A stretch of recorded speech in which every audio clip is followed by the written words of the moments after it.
I think a lot of people are looking at what's happening to these Democrat-run cities, and they're disgusted. They see what's going on, and they can't believe this is taking place in our country. I can't believe it either. One of the reasons I'm making the trip today and going to Wisconsin is we've had such a big success in shutting down what would be right now a city that would have been Kenosha, a city that would have been burnt to the ground by now. And we're going to really say hello to law enforcement and the National Guard. And it all stopped immediately upon the National Guard's arrival. So, you know, it'd be easy to stop. I saw last night where these radical anarchists were trying to get into the mayor's house, and lots of bad things were happening to this poor, foolish, very stupid mayor. I mean, how he could be mayor, I have no idea, but all he has to do is call, and within 10 minutes, their problem will be over. As you know, they have to call us. They have to call and request help.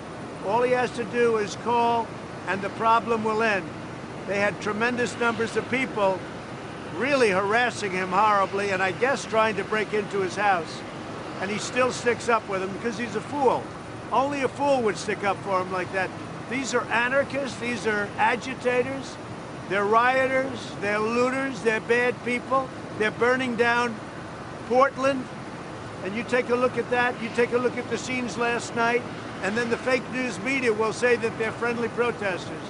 Because you people, I'll tell you, if we only had an honest press in this country, it would be much more advanced. But we have a very dishonest press.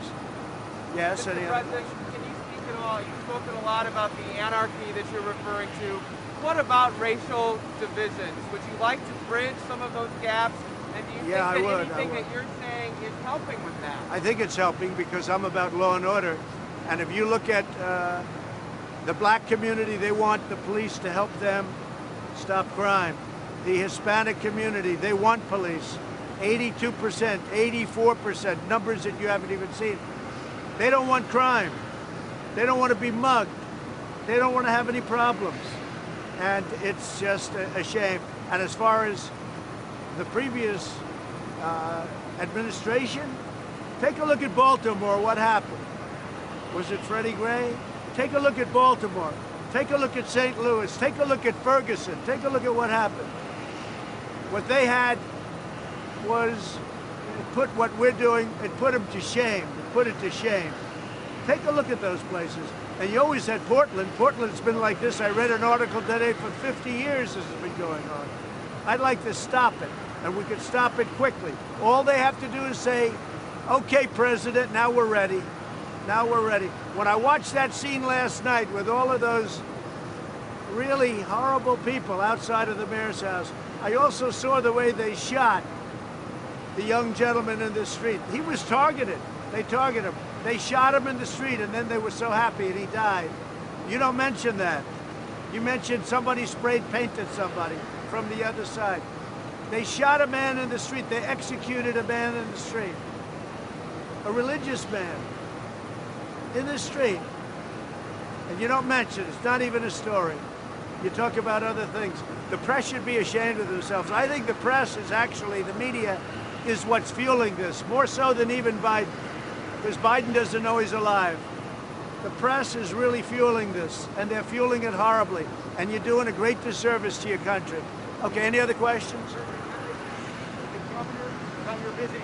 I may. No, I may. I'm also going to be speaking with a pastor who was talking to, as per your question previously, a very well involved and respected man. I look forward to that. I spoke to him yesterday, by the way. Pastor of the family, as you know. And I spoke to him yesterday, had a great conversation. I think he's going to be there. But I'm speaking really today, I'm there for law enforcement and for the National Guard because they've done a great job in Kenosha. They put out the flame immediately. As soon as they came in, boom, the flame was gone. Now maybe it'll start up again, in which case they'll put it out very powerfully. Can you give us your latest on TikTok and what percentage you want, if any, of that deal? Well, I told them that they have till September 15th to make a deal. After that, we close it up in this country. And I said that the United States has to be compensated, well compensated, because we are the ones that are making it possible.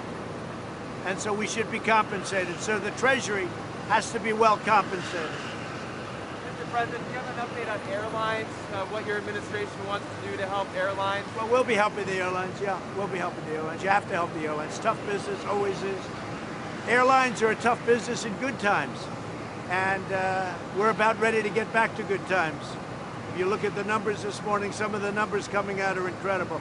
We have now the all-time highest stock market, if you take the average. We're at a number that nobody would even believe. We're doing well. We have tremendous, I tell you, we have tremendous, what would you say is the best word? The enthusiasm for the country, the enthusiasm for the comeback, the V. You look at the V, now I think it's a super V. And Morgan Stanley, of course, which is one of the most respected on Wall Street, would you say? And they just made a big prediction. You know what the prediction was, right? That President Trump is going to remain president. So we'll have to see.